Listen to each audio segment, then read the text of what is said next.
सुना है कि मूसा अलैहिस्सलाम के पास एक खातून आई, उसके बच्चे नहीं थे, औलाद नहीं थी। उसने आकर के कहा कि आप दुआ कर दे, अल्लाह मेरे हिस्से में बेटा दे दे, बेटी दे दे, कुछ तो औलाद मिले। आपने देखा और कहा तेरी तकदीर में औलाद लिखी नहीं गई, लौहे महफूज में तकदीर में तेरे औलाद नहीं है। वो खातून वहां से मायूस लौटी, रोती गिड़गिड़ाती हुई जा रही थी। बीच रास्ते से गुजरते हुए उसका एक दुर्वेश के पास से गुजर हुआ। एक फकीर अल्लाह की याद में एक दरख्त के नीचे बैठा रहता था। तवज्जो, उसने देखा और पूछा खातून क्यों रो रही है? उस औरत ने कहा ऐसा ऐसा है, मैं बरसों से बे औलाद हूं, औलाद मांगने गई तो मुझे बताया गया कि मेरी किस्मत में औलाद नहीं है। उस दुर्वेश ने कहा घबरा मत, ना उम्मीद ना हो, मायूस ना हो, रब तबारक व तआला चाहे तो उसका लिखा हुआ है वो फिर लिख करके अता भी फरमाते। जा अपने घर सजदा कर, मैं दुआ करता हूँ। वो औरत गई, रोज सजदा करती थी, दुआ करती थी, और ये दुर्वेश इधर उस खातून के लिए दुआ करता था।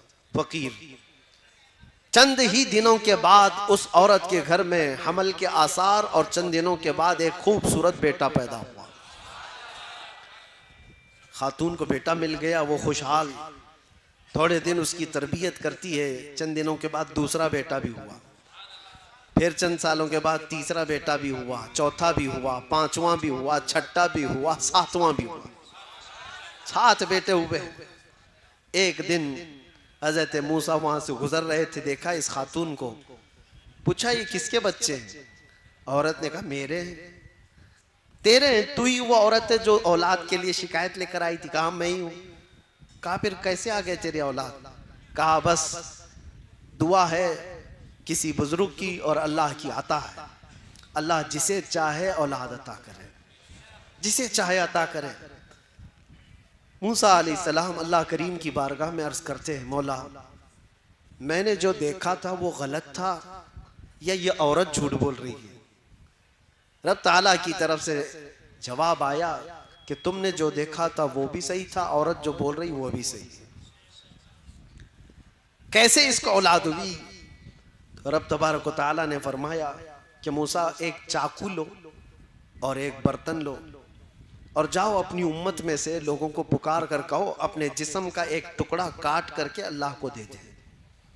वो बनी इसराइल कौम है, बड़ी नाफरमान। मूसा अलैहिस्सलाम अपनी कौम के पास आए, अल्लाह का हुक्म है ये। चाकू लेकर के एक थाल में कहा कि जिस्म का एक टुकड़ा काट करके दे दे। सब इधर उधर भागने लग गए। आज ये टुकड़ा मांग रहे हैं, कल कलेजा मांगेंगे। जिस्म काट करके देने वाले जिगरे बहुत कम लोगों के होते हैं, कौन करेगा? शाम हो रही थी, आपका गुजर उसी दुर्वेश के पास से हो रहा था। उस दुर्वेश के कानों में आवाज पड़ी तो वो खड़ा हो गया, कहा ए अल्लाह के नबी, क्या रब ताला ने जिस्म का हिस्सा पूछा है, टुकड़ा पूछा है? कहा हाँ। कहा ये बर्तन दीजिए, और चाकू भी ले लिया।